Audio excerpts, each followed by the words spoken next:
4년 만에 겨우겨우 어렵게 털어놓은 심 선수의 이 고통, 경찰은 이 내용이 신빙성이 굉장히 높다고 판단하고 있어요, 지금. 왜냐하면 안 해도 되는 걸 했으니까 그런 거죠. 네. 그러니까 무슨 얘기냐면 이미 조재범 씨 같은 경우는 심석희 선수가 폭행으로 고소를 해서 이미 지금 법정 구속이 돼 있는 상태예요.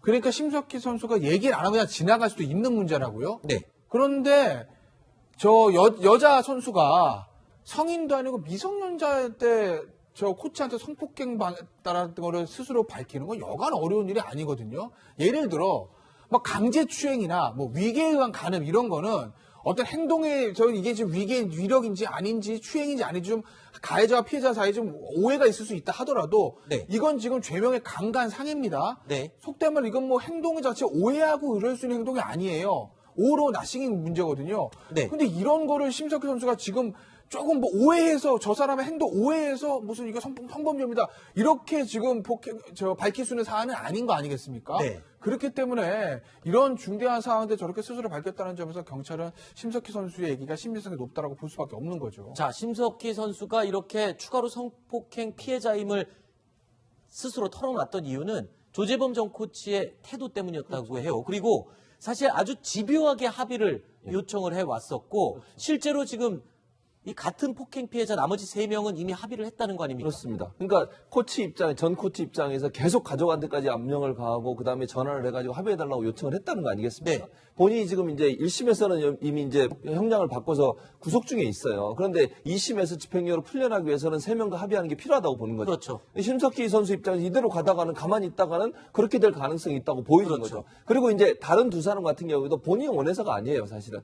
그러니까 강압적으로 거의 예컨대 전화해서 막 협박도 하고 아니면 설득도 하고 이런 거 지인들을 총동원했다고요? 총동원했어요. 가족까지 네. 동원해서. 그래서 심석희만 넘어가면 된다 이런 얘기까지 했다는 거죠. 그러니까 심석희 선수 입장에서는 저러다가는 조재범 전 코치가 본인한테 했던 그 악행들 네. 이 악행들이 드러나지도 않고 그냥 풀려나서 또다시 코치로 오지 않을까 하는 두려움이 있었던 거죠. 그걸 해결하기 위해서 본인이 이 부끄러움을 부릅쓰고라도 본인이 얘기를 한 겁니다. 지금. 그런데 이렇게 본인이 부끄러움을 부릅쓰고 이 피해 사실을 성토를 하자 나머지 합의를 했던 피해자들이 용기를 내서 합의를 다시 취소를 하기 그렇습니다. 시작했다고요. 그러니까 처벌하지 말아달라고 쓴 합의서를 다시 취소한 거예요. 그러니까 네. 처벌 불온 의사를 취하를 시켜서 아하. 처벌해 달라 이렇게 다시 얘기했죠. 정말 잘된 일이라고 저는 생각해요. 네. 추가 피해자들도 저렇게 결정한 것은 조재범 전 코치가 했던 그 극악무도한 행동들에 대해서 처벌을 명확하게 하고 우리 사회가 정말 여성에 대한 잘못된 인권의식과 생각을 갖고 있는 부분을 바로 잡아야 되고요. 네. 저는 성폭행이 아주 어려서부터 미성년자를 저런 행태로 했다고 하면 저 사람은 정말 개인적으로도 그렇고요. 우리 사회에서 정말 뭔가 일벌백계 하는 그런 모습을 보여주는 것이 결국 우리 사회가 올바로 갈 수 있는 방안이라고 생각이 됩니다. 알겠습니다. 자, 심석희 선수의 성폭행 폭로에 많은 국민들은 충격에 빠졌습니다. 하지만 체육계 내부는 오히려 터질 게 터졌다라는 반응입니다. 그동안 성폭력이 일상적이었다는 겁니다. 코치들이 술을 마시면서 나는 룸사롱에 안 가. 여자 선수 애들이 있잖아. 라는 말을 하는 걸 목격했다라는 선수가 있었고. 정상적으로 어떤 생활을 하기 어려울 정도로 그때 받은 어떤 상처나 폭력이나 특히 이제 성폭력 같은 것들이 예. 너무나도 일상적으로 벌어지고 있었다라는 것들 그때 좀 목격을 했고요. 자, 특히 심 선수 같은 경우 그 조재범 코치가 초등학교 때 이 발탁을 해줬고 네. 아버지가 그에 대해서 고맙게 생각을 했다는 부분 때문에 아버지에 대한 미안함 때문에 또 실토를 하지 못하고 끙끙 앓고 있었다고 그런 하죠. 부분도 있었어요. 이런 갑을 관계가 지금 체육계에는 한두 건이 아니라는 소리잖아요. 아니라는 거죠. 지금 계속 왜냐면요 빙상계나 체육계에서 특히 빙상계가 더 좁아요. 그러니까 선수도 그렇고 지도자도 그렇고 그러다 보니까 실제로요 저렇게 문제가 돼서 나간 사람들이 돌아오는 경우가 거의 38%라는 거예요. 성폭행 경력이 있거나 아니면 성추행 같은 데 여러 가지 잘못된 일로 퇴출된 사람들이 다시 지도자로 복귀하는 경우가 많고요. 실제로 지금 쇼트트랙 같은 경우에도 이 조재범 코치 말고 다른 한 사람도 성비위 때문에 나갔다가 다시 들어와서 코치를 하고 있는 상황이에요. 오늘 또 기자회견 한 거 있지 않습니까? 기자회견 한 사람들이 뭐라고 얘기했냐면 지금 심석희 선수 말고도 다른 2명이 기자회견을 준비하고 있다고 얘기하고 있는 그렇죠. 상황이고요. 이런 상황이라고 하면 이 빙상계 내에 얼마나 이게 잘못된 행동이 계속되고 반복되고 있느냐 하는 부분 정말 이거는요 이번 기회에 정말 발본색원에서 다시는 이런 일이 없도록 정말 완전히 깨끗하게 정리하고 넘어가야 될 상황이라고 생각이 됩니다. 네, 알겠습니다. 출석한 건 조국 민정수석 그리고 임종석 전 비서실장의 고발건의 참고인으로 출석을 한 건데 사실 또 하나 진행되는 사건이 있습니다. 그러니까 대검찰청에서 지금 김태우 수사관에 대한 징계가 내일 예정이 돼 있잖아요. 그렇습니다. 내일 이제 징계 수위가 결정됩니다. 중징계를 요청한 상태고 따라서 네. 뭐 정직 이상, 해임 파면까지도 갈 수 있는 그런 징계 여부가 내일 결정되는데요. 김태우 지금 수사관 입장에서는 어떻게 보면 내일 징계가 중요한 거죠. 내일 만약 징계를 받게 되면 어떤 본인은 지금 계속 주장하는 게 뭐 나는 공익 제보자다, 공익 신고자다. 그래서 공익 신고자 보호법에 따라서 절대 인사상 불이익을 받으면 안 된다 이런 주장이기 때문에 내일 굉장히 그 대검의 결정이 주목되고 있습니다. 네.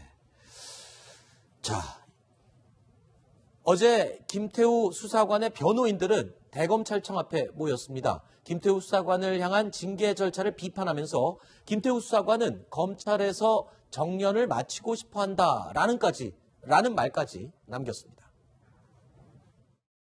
정부는 공익 제보자와 같은 의인을 적극 보호하고 공익 제보자 김태우에 대한 징계와 검찰 수사 등 불이익 조치를 철회하라. 김태우 수사관에 대한 불이익 조치가 있는지를 조사하고 가동할 수 있는 모든 보호 조치를 즉각 실시할 것을 요구합니다.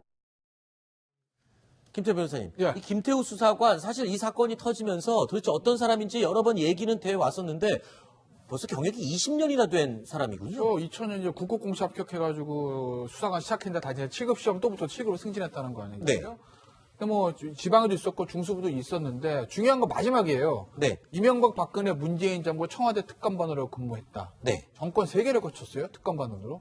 특감반은 검찰에서 아무로 가는 거 아니거든요. 네. 에이스 오브 에이스들 가는 겁니다. 수사관들 중에서. 네. 근데 그 한 정권만 아니라 3정권. 거기다 보수 정권, 진보 정권. 속된 말로 이명박 정권에서 박근혜 정권도 사실은 나름 말이 보수 정권이지. 그렇죠. 내부적 정권 교체는 마찬가지거든요. 그렇죠. 사실은 사이가 안 좋으니까 친박계 친이. 인적 구성이 완전히 달랐죠. 그렇죠. 그럼 정권, 전혀 성격이 다른 정권 3개를 거쳐가면서 계속 특감반으로 근무했다라는 거, 다른 건 다 차치하더라도 능력 하나는 인정받는다는 거죠. 그래서 지금 저 검찰 간부 출신 변호사 얘기를 한번 좀 보시면 저런 얘기 하는 거예요. 계좌 추적과 회계 부속의 전문가다. 그리고 대선자금수사하고 탐성특검수사. 저건 사실은 2000년대 검찰이 했던 가장 중요한 수사 2개가 저거 아니겠어요? 네. 2010년대는 이 국정농단 사건이라고 하면 거기서 이제 그 아주 날렸던 이제 네. 이광우 수사관은 사람은 수사자라고 불려질 만큼 능력이 있다라는 거죠. 네. 이 삼성 특검 수사 당시에 능력을 인정받았던 김태우 수사관.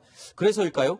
이 김태우 수사관의 변호에 특별한 사람이 또 포함됐습니다. 특수통 검사 출신 변호사가 함께 동참을 했군요. 예, 제가 단독으로 취재를 했습니다. 네. 이 강찬우 전 수원지검장인데요. 문무일 검찰총장과 사법시험 28회입니다. 그리고 경력이 대단히 화려합니다. 대검 중수 3과장, 그리고 삼성 비자금 특검 때 파견 부장검사였고요. 네. 그리고 반부패 부장 등을 지냈습니다. 반부패 부장은 대검 중수부장의 이름이 바뀐 것이죠. 네. 근데 그렇게 쟁쟁한 사람이 왜 김태우 수사관의 그러니까 변호인으로 동참을 한 거죠? 인연이 있습니다. 아, 그래요? 지금 이 보수 성향의 변호사들은 정치적 대응을 하기 위해서 변호인단을 스스로 꾸렸는데요. 네. 이 강찬우 전 수원지검장 같은 경우에는 법률적 대응을 하기 위해서 김태우 수사관이 직접 찾아왔습니다. 아하. 네. 그런데 이 강 전 지검장 같은 경우에는 그 삼성 비자금 그 특검 때 부장검사로서 파견을 갈 때 검찰에 다 물어봅니다. 계좌 추적 누가 제일 잘하냐. 네. 그러니까 모두들 김태우 수사관이다 해서 김태우 수사관을 직접 차출을 해서 갔습니다. 네. 그리고 대검 범죄정보기획관실에 함께 있었습니다. 그런 인연 때문에 뿌리칠 수 없었다라는 게 이제 강찬우 전 수원지검장의 얘기고요. 네. 특히 지금 정권 차원에서 미꾸라지, 네. 꼴뚜기, 망둥어 이런 식으로 몰아가고 있는 것에 대해서도 여러 가지 생각을 했다고 합니다. 네. 특히 강 전 지검장 같은 경우에는 어떤 한국당의 당적이 있는 것도 아니고 또 우병우 전 민정수석에 의해서 옷을 벗은 분입니다. 네. 그렇기 때문에 어떻게 보면은 정치적으로 훨씬 더 자유롭고 아하. 어떤 대응에 있어서 명분을 갖출 수 있다. 그렇군요. 예, 이렇게 봅니다. 자, 일단 내일 대검찰청에서는 김태우 수사관에 대한 징계를 결정을 하게 됩니다. 그런데 김태우 수사관이요, 이에 대해서 포석을 하나 깔아뒀어요. 그러니까 국민권익위에 공익신고자로 신고를 했어요. 이렇게 되면 뭐가 달라지는 겁니까? 뭐 왜 포석이 되는 겁니까? 아니, 이제 국민권익위원회 이제 공익신고자라 이제 신청을 해서 공익신고자가 판정을 받으면 네. 공익신고자 보호 법률에 따라서 공익신고자가 어떤 그 신고 때문에 예를 들어서 범죄행위에 연루가 되면 네. 그럼 쉽게 말씀드려 면책받을 수 있는 것들이 있어요. 그 아, 법에 그래요? 따라서. 그러니까 그 법에 따라 보호를 받고 싶다라는 거죠. 그래서 네. 이제 국민권익위원회에다가 이제 그런 본인의 어떤 그런 점들을 해서 그러면 이 지금 하고 네, 이 법으로 공익신고자로 네. 인정을 받을 가능성은 높아요. 그리고 이제 저 하나 더 임종석 조국 박형철 비서관까지 저 세 사람 이제 5일은 이제 부패행위자로 신고를 한 거죠. 그런데 저는 현행법에 따르면 김태우 수상을 저는 공익신고자 보호 못 받을 거로 봐요. 왜죠? 그러니까 우리가 정치적으로 또는 네. 언론에서 일상생활에서 이 사람은 공익신고자야, 내부고발자야, 영어로 하면 딥스로트야 이런 얘기를 하잖아요. 그렇게는 저는 인정받을 거로 봐요. 하지만 법에서 인정받는 거는 법에 있는 요건을 맞춰야 되는데 제가 봤을 때 그 요건이 안 맞아요. 왜냐하면 공익신고자 보호법률에 따라서 이제 공익신고자를 보호받으려면 그 법 뒤에 별표에 이런 죄에 해당하는 거를 밝혔을 때 공익신고자다 이렇게 나와 있어요. 아하. 근데 그 죄명들이 주로 뭐 국민 건강, 아. 뭐 환경, 예를 들어서 뭐 누가 식료품에다 네네. 안 되는데 네. 불법 첨가물을 탔어요. 뭐 공정거래, 뭐 담합을 해요. 이런 거거든요. 근데 이제 김태우 수장관이 얘기했던 저 부패행위라는 게 직권남용에 관련된 거잖아요. 민간인 사찰이랑. 네. 그게 이제 그 공익신고자 법에서 포섭하고 있는 그 죄명에 해당이 안 돼서 네. 사회적으로는 내부고발자로 얘기는 할 수 있다고 저는 보지만 알겠습니다. 법적인 요건을 저는 못 갖췄다고 보는 거죠.